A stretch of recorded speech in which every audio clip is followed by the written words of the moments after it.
दोस्तों, ये कहानी है एक आदमी निक की जिसकी बीवी एक हॉट डिसीज से जूझ रही थी। तो अभी निक अपनी बेटी और छोटे बेटे के साथ एक घर में काम करने वाला एआई रोबोट लेने आया हुआ है। उसने एक रोबोट चेक किया पर तभी उसकी बेटी यहाँ से गायब हो गई। वो घूमते घूमते उससे अलग चली गई थी। निक उसे ढूंढने लगा तो उसे यहाँ लेकर आती है एक एआई रोबोट एलिस। ये उनकी सबसे एडवांस एआई रोबोट थी जो बच्चों के साथ काफी अच्छी है। निक की बेटी आयला ने कहा कि क्या हम इसे ले चले। निक मान गया। एलिस अगले दिन उनके घर में आ जाती है। उसने निक से सबकी सारी डिटेल्स मांगी कि आप मुझे सबका टाइम टेबल बता दो। निक उसे घर दिखाकर आयला को स्कूल छोड़ने चला जाता है। एलिस ने पीछे से घर के सारे काम करने शुरू कर दिए। वो वहाँ फोटोज में निक की पत्नी को देखती है। निक जब वापस आया उनका घर बिल्कुल साफ पड़ा था। आज एलिस ने आयला की फेवरेट डिश बनाई है पर वो कह देती है कि ये मॉम की डिश की तरह नहीं। तभी निक का बेटा मैक्स रोने लगा। निक ने कह दिया कि ओह, तुम तो हमेशा मुझे तंग करते हो। ये सब बातें एलिस सुन रही थी। तो रात को आयला उठकर किचन में कुकीज लेने की कोशिश करती है पर तभी निक को उसके चिल्लाने की आवाज आए। आयला चेयर से गिर गई थी पर एलिस ने उसे पकड़ लिया। इसी बीच एलिस को चोट लग गई थी। वो अपने घाव पर बैंडेज लगाती है। निक उसे अपनी वाइफ के कपड़े देने आया तो इतनी देर में ही उसकी चोट भर गई थी। अगले दिन वो सभी निक की पत्नी मैगी को मिलने गए। एलिस भी उनके के साथ जाती है। मैगी का कुछ दिनों में हार्ट ट्रांसप्लांट होना था। निक और मैगी बात करने लगे कि कैसे ये ट्रांसप्लांट होते ही वो दोनों एक दूसरे को सेटिस्फाई करेंगे। तो सीन शिफ्ट हुआ निक के काम पर। यहाँ भी पूरी दुनिया की तरह एआई रोबोट्स इंसानों की जगह लेने लगे थे। निक अपने बॉस को कहता है कि तुम ऐसा नहीं कर सकते पर उन्हें अपने पैसे बचाने के लिए सभी इंसानों को काम से निकालना होगा। निक का बॉस कहता है कि टेंशन मत लो, मैं तुम्हें नहीं निकाल रहा, तुम यहीं रहोगे। निक अपने घर जाता है। वो यहाँ आते ही आयला के साथ बिजी हो गया। एलिस अकेले में उससे जाकर पूछती है कि क्या हुआ, तुमने आज खाना भी ढंग से नहीं खाया, कुछ हुआ है तो तुम मुझे बता सकते हो। निक ने अपने काम की बात एलिस से शेयर की कि मैं अपने साथी वकस को 10 सालों से जानता हूँ और अब उन्हें निकाल दिया जाएगा। एलिस इसके बाद आयला को ब्रश करवाती है। उसने उसे अपने यूवी लाइट से साफ होने वाले दांत दिखाए। दूसरी तरफ निक एक मूवी देख रहा था पर एलिस को बिना मूवी देखे ही उसके बारे सब पता है। नी ने कहा कि एक काम करो, अपनी मेमोरी से इस मूवी की सारी नॉलेज हटाकर फिर मेरे साथ ये मूवी देखो। वो एलिस को ऐसा करने का ऑर्डर देता है। एलिस कहती है कि यह काम करने के लिए तुम्हें मुझे रिस्टार्ट करना होगा। निकल ने एलिस को रिस्टार्ट किया। वो इस मूवी के बारे सब भूल गई। उन्होंने साथ बैठकर मूवी देखी। एलिस मूवी के इमोशंस को समझ पा रही थी पर तभी निक को मैगी का फोन आया। वो लोग अगले दिन हॉस्पिटल जाते हैं। आज ही मैगी की सर्जरी होने वाली थी पर उसने इससे पहले एलिस से अकेले कुछ बात की। वो उसे कहती है कि अगर मुझे कुछ हो गया तो तुम्हें निक का ख्याल रखना होगा। वो कहती है कि चाहे तुम्हें आधी बार उसके ऑर्डर्स के खिलाफ क्यों ना जाना पड़े, बस उसका ख्याल रखना। मैगी की सर्जरी का टाइम हुआ पर तभी जो हार्ट ट्रांसप्लांट के लिए आना था वो एक तूफान की वजह से अब नहीं आ पाएगा। मैगी निक को कहती है कि तुम बच्चों को लेकर घर जाओ, मुझे अभी थोड़ी देर अकेले रहना है। निक घर जाकर गुस्से में पीने बैठ गया। तभी वहाँ एलिस आती है। निक गुस्सा था कि कैसे बस थोड़ी सी तेज हवाओं की वजह से आज उसकी बीवी मर सकती है पर एलिस ने उसे गुस्सा करने से रोका कि तुम अपने आप को चोट पहुँचा लोगे। यही निक देखता है कि एलिस की भी नफ चल रही है। उसके पास भी एक धड़कने वाला मैकेनिकल दिल था। एलिस ने कहा कि पर मेरा दिल तुम्हारी तरह कुछ फील नहीं कर सकता। यहाँ एलिस निक को टच करने लगी। वो कहती है कि तुम्हारे ब्लड प्रेशर को देखकर मैं बता सकती हूँ कि तुम्हें अच्छा लग रहा है, इससे तुम्हारी स्ट्रेस कम होगी। पर निक ने मना कर दिया। वो यहाँ से चला जाता है पर ये चीज उसके दिमाग से नहीं निकलती। अगले दिन वो अपने काम पर गया। यहाँ सारा काम अब रोबोट्स कर रहे थे। निक मैगी के पास गया। वो बिल्कुल मरने को तैयार थी। उसके अंदर कोई उम्मीद नहीं बची। निक वापस घर गया तो वो देखता है कि उनकी फैमिली फोटोज में से मैगी की फोटो गायब थी।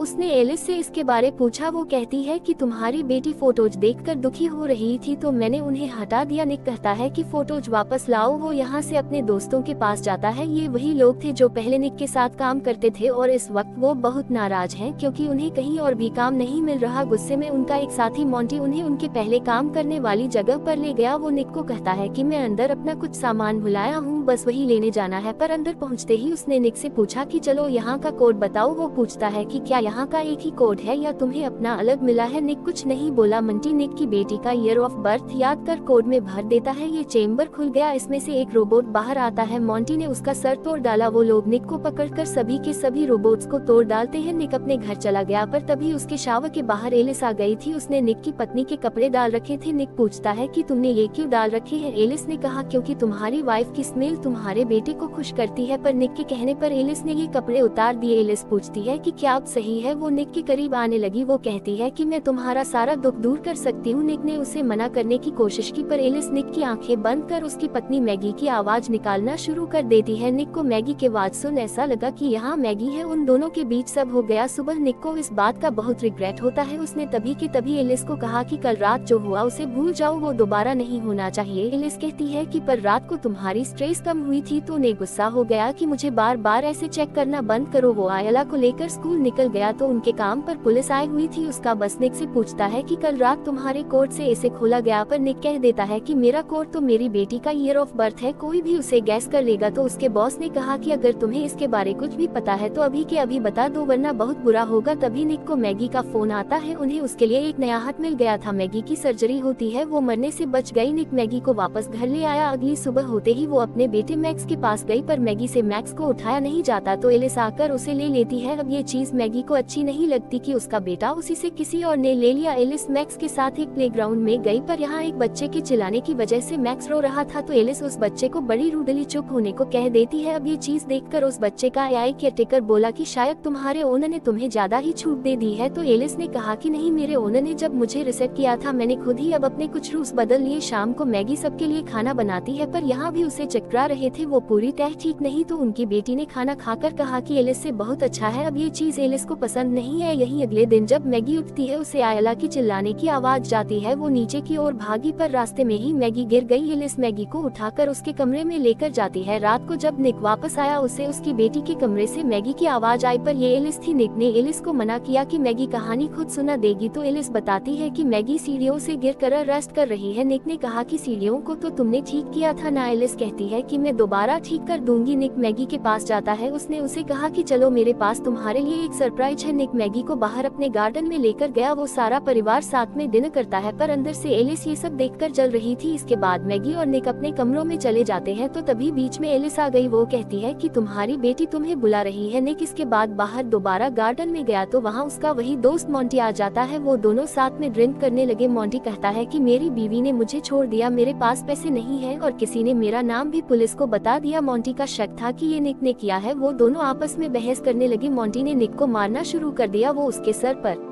बोतल फोड़ने ही वाला होता है कि एलिस आ गई पर निक एलिस को मोंटी पर हमला करने से रोकता है। मोंटी ने कहा कि कल तक अपने बॉस से बात करो कि मेरे ऊपर लगे फाइन्स हटाए वरना मैं तुम्हारा भी नाम उसको बता दूंगा। अंदर एलिस निक को कहती है कि मुझे अपने प्राइमरी यूजर को बचाने के लिए बीच में आना पड़ा और वैसे भी तुम्हारे बच्चों को एक पेरेंट तो चाहिए ही। यहाँ एलिस बताती है कि निक तुम्हारी पत्नी मैगी ज्यादा दिन तक जिंदा नहीं बचेगी पर उसके बाद में उसकी जगह ले सकती हूँ। निक ये सुनकर गुस्सा हो गया कि तुम कभी भी मैगी नहीं बन सकती। मैगी के पास दिल है, उसे दर्द होता है, उसके पास उस दर्द के निशान है। तो एलिस ने कहा कि बताओ निक, मैं भी निशान बना लूंगी। निक यहाँ से जाकर सो गया। यही दूसरी तरफ मंटी अपनी पत्नी को वॉइस नोट भेज रहा था कि प्लीज मेरे पास वापस आ जाओ पर वहाँ एलिस आ जाती है। उसने मोंटी को कहा कि तुम निक को और परेशान नहीं कर सकते, वो पहले से ही स्ट्रेस में है। मोंटी एलिस की बात नहीं सुनता। उसने उस पर एक गन तान दी पर एलिस मोंटी से ज्यादा ताकतवर थी। वो पहले मोंटी की रोबोट को मारती है और फिर मोंटी को। तो सुबह निक अपने बॉस के पास पहुंचा। वो उसे कहता है कि प्लीज मोंटी के ऊपर लगे फाइन्स हटा दो पर यहाँ उसके बॉस ने निक को बताया कि मोंटी तो मर गया है। निक को इस बात पर विश्वास नहीं होता। इधर उनके घर में एलिस मैगी की मदद करती है। वो कहती है कि मैं तुम्हें छोड़कर नहीं जा सकती क्योंकि तुम्हारी दवाइयों की वजह से तुम बेहोश हो सकती हो और यहाँ बात तब में तुम मर भी जाओगी। एलिस मैगी को कहती है कि निक पहले से ही बहुत स्ट्रेस में है और ये सब उसको और दुख देगा, खास करके जब तुम उसको पूरी तरह सेटिस्फाई नहीं कर पा रही। मैगी पूछती है कि तुम्हें कैसे पता कि वो सेटिस्फाई है या नहीं। एलिस ने कहा कि जब निक सेटिस्फाई होता है उसका ब्लड प्रेशर और स्ट्रेस कम होती है। मैगी ने कहा कि तुम्हें ये कैसे पता। वो समझ जाती है कि निक और एलिस ने सब कुछ कर रखा है। मैगी ने गुस्से में एलिस को गैराज में भेज दिया। वो निक से इसके बारे पूछती है। निक ने सफाई देने की कोशिश की कि मैगी वो एक मशीन है पर यहाँ उनका बेटा मैक्स ऊपर रो रहा था। एलिस ने मैक्स की रोने की आवाज सुनी। उसे याद आता है कि मैक्स रोकर हमेशा निक को तंग करता है। उसने ले जाकर मैक्स को बाथटब में डाल दिया। ये सब यहाँ आयला देख लेती है। उसने निक को बताया। निक बाथरूम के अंदर जाने की कोशिश करने लगा पर एलिस ने दरवाजा पकड़ रखा था। मैगी दूसरी तरफ से एक खिड़की में से अंदर आई तो एलिस ने उसे भी पकड़ लिया। निक अंदर आकर उसे छुड़ाता है। एलिस गुस्सा हो गई। निक ने एलिस को बिजली का झटका दे दिया, वो बंद होकर गिर जाती है। मैक्स को हॉस्पिटल ले जाया गया। यहाँ मैगी निक को कहती है कि बच्चों के साथ मैं अकेली जाऊंगी, मुझे सब सोचने के लिए थोड़ा टाइम चाहिए। तो दूसरी तरफ कंपनी वाले एलिस को रिपेयर के लिए ले गए, पर यहाँ जैसे ही वो एलिस के दिमाग को निकालकर अपने सिस्टम से कनेक्ट करते हैं, एलिस ने उनके पूरे सिस्टम को ही हैक कर लिया। वो अपने आप को पूरे सिस्टम में कॉपी कर देती है। एलिस ने एक दूसरे रोबोट को कंट्रोल कर इन लोगों को भी मार दिया। सीन शिफ्ट होता है हॉस्पिटल में, जहाँ निक का पूरा परिवार बैठा था, पर निक अकेला एक बार में दुखी होकर पी रहा है। तो तभी वहाँ एलिस आ गई। वो कहती है कि मैं तुम्हारे सारे दुखों को खत्म कर दूंगी, मैंने उस मॉन्टी को भी मार डाला और अगली बारी तुम्हें दुख देने वाले तुम्हारे उस परिवार की है। एलिस एक दूसरे रोबोट के जरिए हॉस्पिटल पहुंच चुकी थी। वो इधर निक को भी पकड़ लेती है, पर निक ने उससे दो प्यार की बातें कर उस पर हमला कर दिया। तो यही हॉस्पिटल में मैगी ने कुछ आवाजें सुनी। वो आयला को पीछे छोड़कर आवाज के पीछे जाती है। आयला जब उठी वहाँ कोई नहीं था, उसे भी दूर से मैगी की आवाज आई। यहाँ के सभी रोबोट्स को एलिस ने कंट्रोल कर बंद कर दिया है, पर तभी मैगी ने आयला को पकड़ लिया। एलिस उन्हें यही ढूंढ रही थी। वो एक नर्स को पकड़ लेती है। मौके का फायदा उठा मैगी आयला को ले निकल गई। वो मैक्स को उठाते हैं, पर एलिस ने पीछे से यहाँ मैगी को लगा एक ग्लास का टुकड़ा देख लिया। वो अपने यूवी लाइट से इन खूनों को ड्रेस करते हुए आगे बढ़ी, पर उसके पहुँचते ही वो लोग उसकी विजन ब्लॉक करके भाग निकले। पीछे से निक भी हॉस्पिटल की तरफ आ रहा था, पर उससे पहले ही एलिस ने मैगी को पकड़ लिया। वो उसका दिल निकालकर उसे मारने ही वाली होती है कि आकर निक ने एलिस को